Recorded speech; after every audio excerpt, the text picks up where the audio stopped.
مولانا مودودی رحمۃ اللہ علیہ نے یہ پوری جو چیز ہے اس کو اگر اکثر میں خلاصہ رکھوں کہ سود ورسز کیپٹلزم اور سوشلزم، کمیونزم، سرمایہ داری نظام، اشتراکی نظام اور اسلام، مولانا لکھتے ہیں کہ سود اصل میں یہ صرف مال کا لین دین کا معاملہ نہیں ہے، یہ پوری ایک مینٹالٹی ہے، ایک ذہنیت ہے، ایک کلچر ہے، ایک اپروچ ہے، ایک پیراڈائم ہے لائف کا.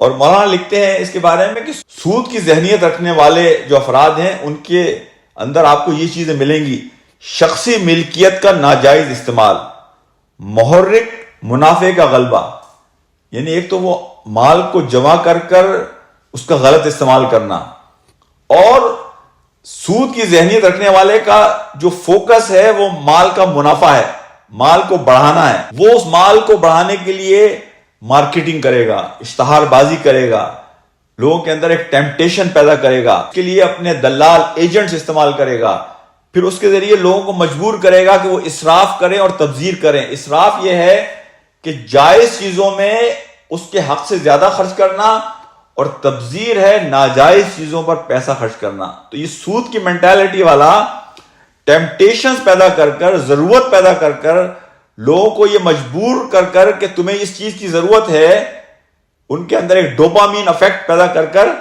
انہیں مجبور کرتا ہے کہ وہ اسراف و تبذیر کا راستہ اختیار کریں.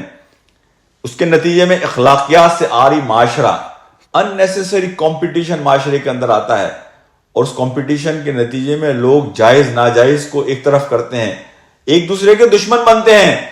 اس لیے کہ اگر آپ کو پتا ہے کہ فلاں فرد نے میرا استحصال کیا ہے تو اس کے نتیجے میں آپ کے دل میں اس کے حوالے سے نفرت پیدا ہوتی ہے. اور آخری جو سود کا سب سے بڑا نقصان ہے ارتکاز دولت. دولت کچھ لوگوں کے پاس آ کر جمع ہو جاتی ہے. آپ اس کا اندازہ لگائیے کہ دولت کس طرح سے جمع ہوتی ہے. 1.1% world population holds 45% of the wealth, یعنی 1% لوگ ہیں دنیا میں جنہوں نے پوری دنیا کی 45% دولت پر قبضہ کیا ہوا ہے. امریکہ میں 1% لوگ ہیں جو امریکہ کی 35% دولت کے اوپر قابض ہیں. دیکھیں اس کے مور انٹرسٹنگ کیا ہے اس میں کہ جو باٹم 40% لوگ ہیں امریکہ کے اندر، وہ اس کی پوری دولت کا 1% حصہ ان کے پاس ہے.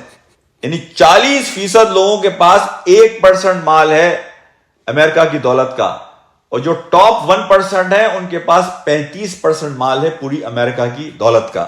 دنیا میں اس وقت 62 لوگ ایسے ہیں، 62 ریچسٹ پیپل، ان کے پاس جتنا مال ہے وہ جو باٹم کے 50% لوگ ہیں ان کے سارے مال کو جمع کر لیں اس سے زیادہ ہے.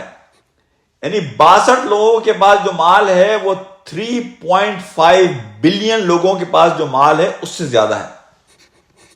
اسلام ان چیزوں کے لیے وہ نظام لانا چاہتا ہے کہ جس نظام میں آپ فرد کو انفرادی آزادی بھی دیتے ہیں کچھ پابندیوں کے ساتھ، لیکن وہاں آپ ایک عام آدمی کا بھی خیال کرتے ہیں.